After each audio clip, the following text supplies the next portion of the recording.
Gente, un día más hablando sobre los momentos más perturbadores de One Piece. Esta es la tercera parte de esta serie y la verdad que viene cargada de momentos muy oscuros sobre uno de los grupos más queridos por la comunidad, como lo son los Yonkous.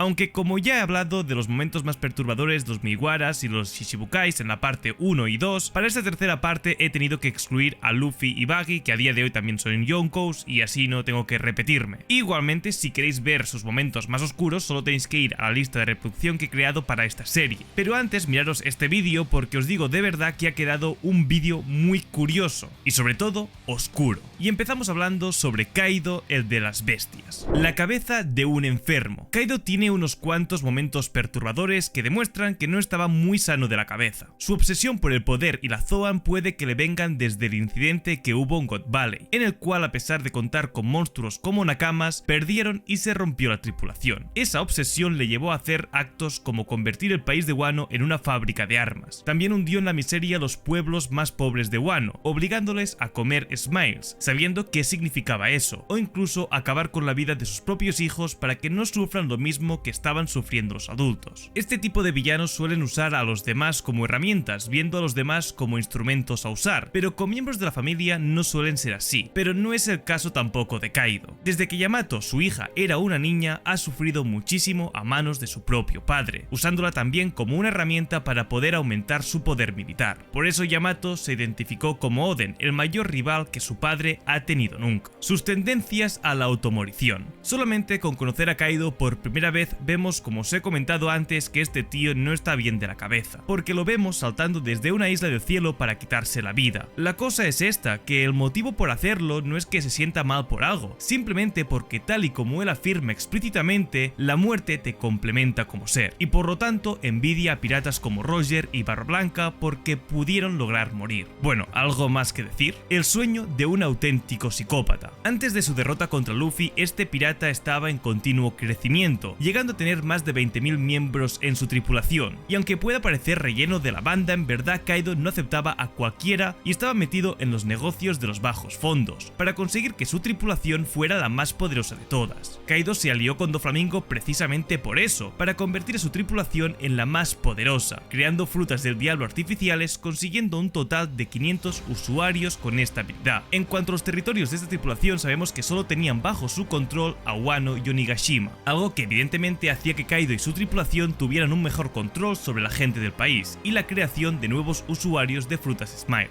Por lo que ya os podéis imaginar que vivir ahí era un completo infierno. Wano estaba repleto de fábricas, lo cual contaminaba los ríos del país. Los habitantes estaban obligados a trabajar en estas fábricas, e intentar escapar del país significaba que estabas condenado a morir trabajando en la prisión. Kaido podía seguir con sus planes porque nadie tenía los suficientes recursos como para atacarle, y mientras él y su banda se hacían cada vez más poderosos. De hecho, la gente del país prefería morir antes que vivir. Como os he comentado al principio, hay una escena en el manga donde vemos que una madre está a punto de acabar con el sufrimiento de su hija para que no tenga que vivir ese infierno. Todo esto porque Kaido quería cumplir con su plan maestro, el cual decidió tras su alianza con Big Mom. Y no era el de hacerse con el rey de los piratas como todos podríamos pensar. Ese era un objetivo a posteriori. Su plan consistía en encontrar las armas ancestrales para apoderarse del mundo entero y ser los más poderosos, formando la mayor guerra de la historia. Y el plan empezaba por mover Onigashima hasta Wano para formar ahí la nueva base de operaciones. Sin embargo, como todos sabéis, los planes fracasaron y la alianza pirata Minks Samuráis acabó con esta idea tan loca. Así que este plan se quedó solo en un sueño. Barba Negra.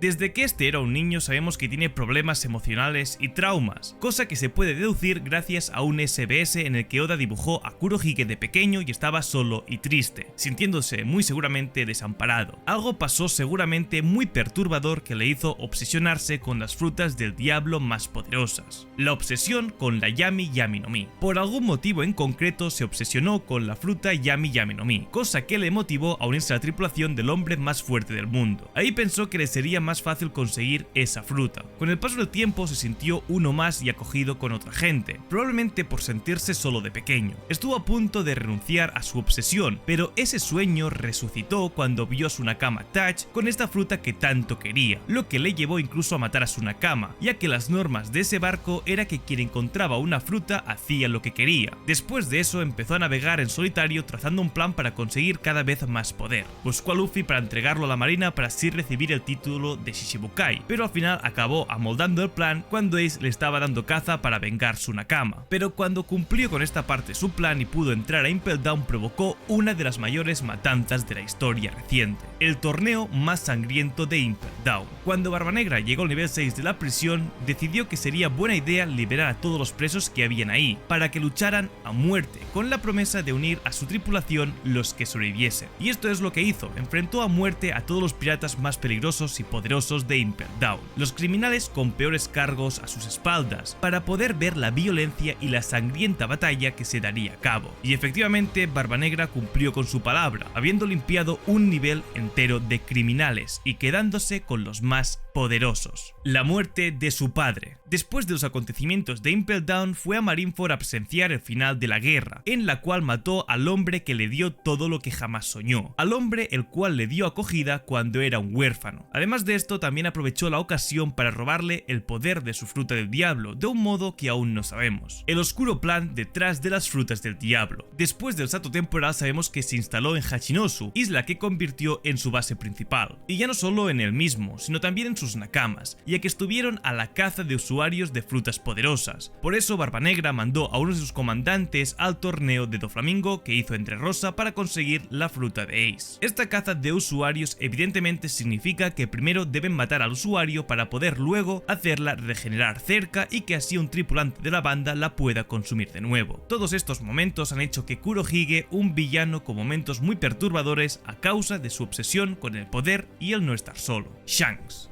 A pesar de ser el Yonkou más bueno a primera vista, tiene algunos momentos perturbadores que no cuadrarían con un héroe como él. Siempre está mirando por el bien del equilibrio del mundo y salvar a la gente, como hizo en Marineford, parando la guerra, o acogiendo bajo su bandera a piratas que son conocidos por ser débiles, protegiéndoles de ataques de piratas más poderosos, como vimos cuando defendió a sus aliados de los piratas de Kid. Por eso llama la atención que alguien como él hable con el Gorosei, que recurren incluso a masacrar y destruir una isla entera y toda la gente que vive ahí, como hicieron en Ohara. Pero sin ninguna duda su momento más perturbador llegó cuando tuvo que abandonar de niña a su hija Uta. Aunque la peli en sí no es canon, esos flashbacks de la peli sí lo son, así que técnicamente sí abandonó a una niña que confiaba totalmente en él cuando solo era una niña, Big Mom. Big Mom puede que sea la Yonkou que tiene los momentos más perturbadores, ya que desde que era niña ha tenido muchos momentos turbios, empezando por sus padres abandonándola en la isla de Elbaf, el final de su infancia. En Elbaf conoció a unos niños de los que se encariñó mucho y a una mujer la cual quiso con toda su alma, a pesar de que esta era una traficante de niños y solo veía a Big Mom y a los demás como un medio para ganar dinero. Como todos sabéis, Big Mom a menudo tiene ataques de hambre, los cuales le convierten en una bestia inconsciente que no es capaz de comprender lo que pasa a su alrededor o de lo que hace, como pasó cuando se comió el croquembouche relleno de niños y la monja traficante de niños, acabando con la vida de todos sus queridos. Aún a día de hoy sigue sin saber la verdad y ella se piensa que simplemente la abandonaron, afectando a su cabeza al sentirse abandonada por la gente a la que quería, tal y como pasó con sus padres cuando era más pequeña, su unión a los piratas Rocks. Después de eso solo sabemos que estuvo en la tripulación de Rocks y se acabó convirtiendo en una Yonkou, donde gobierna Totoland con puño de hierro, aunque no lo ven así sus ciudadanos, a la cual a cambio de su protección le dan parte de su esperanza de vida, reduciendo sus años de vida a cambio de una falsa sensación de seguridad, ya que cuando tiene sus ataques de hambre arrasa con todo lo que pilla hasta que consigue lo que quiere. Incluso es capaz de quitarle toda su esperanza de vida a su propia familia, como hizo con Charlotte Moscato en uno de sus ataques de hambre, aunque sí es verdad que luego vimos como este no había muerto, pero no sé, son cosas que todavía no sabemos por qué pasaron. Viendo todo esto que ha hecho, es un hecho objetivo que Big Mom está perturbada y protagoniza los momentos más perturbadores de los Yonkous, incluso me atrevería a decir de todo el manga en general.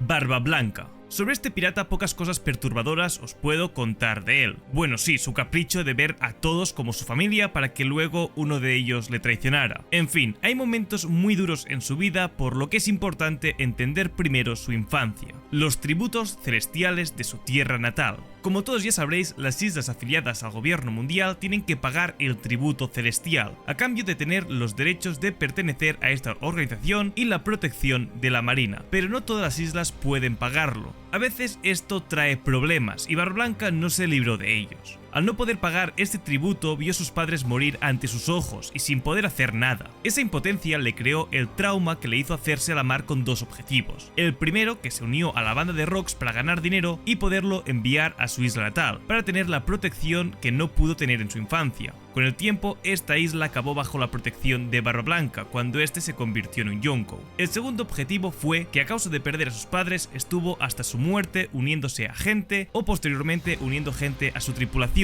a los que acabaría llamando familia. Sus comandantes acabaron siendo sus hijos y ellos lo trataban como su padre hasta el final, e incluso cuando ya estaba muerto. Su unión a la peor tripulación de la historia. A pesar de ser alguien con un buen corazón que pensaba en los que no podían protegerse a sí mismos, se unió a la peor tripulación de la historia, bajo el mando del capitán Rox de Chibek. Y no se unió solo 3 días, estuvo durante años, por lo que seguramente vio y hizo cosas que seguramente a día de hoy no se sentiría demasiado orgulloso. Ahí estuvo con los piratas que acabaron siendo yonkous más tarde, como Big Mom y Kaido, piratas que tampoco es que fueran las mejores personas del mundo, como habéis podido comprobar en este vídeo. Esta banda, al ser capitaneada por el pirata más infame de la historia, se hizo famosa por los daños que hacían ahí donde pasaban. Su reinado del terror duró muchísimos años, hasta que la unión de Garp y Roger puso fin a las ambiciones de Rox. Al igual que esta unión, Rox e incluso la propia banda misma fueron borradas de la historia, cosa que solo sabe la gente implicada en el incidente de God Valley y algunos elegidos de la marina. Algunos de estos actos borrados de la historia son oponerse al gobierno mundial, a los Tenryubitos y a otros piratas. A causa de eso y todos los actos que cometieron, la banda al completo eran el objetivo más deseado del mundo, además de tener como capitán al pirata más peligroso de esa época. Y gente, esto ha sido todo por hoy, espero que os haya gustado muchísimo este vídeo. A mí me gusta mucho hablar sobre los momentos más perturbadores de One Piece, y la cuarta parte será un vídeo que dedicaré a las atrocidades más grandes que han hecho la marina. Es un vídeo que creo que puede gustaros muchísimo, así que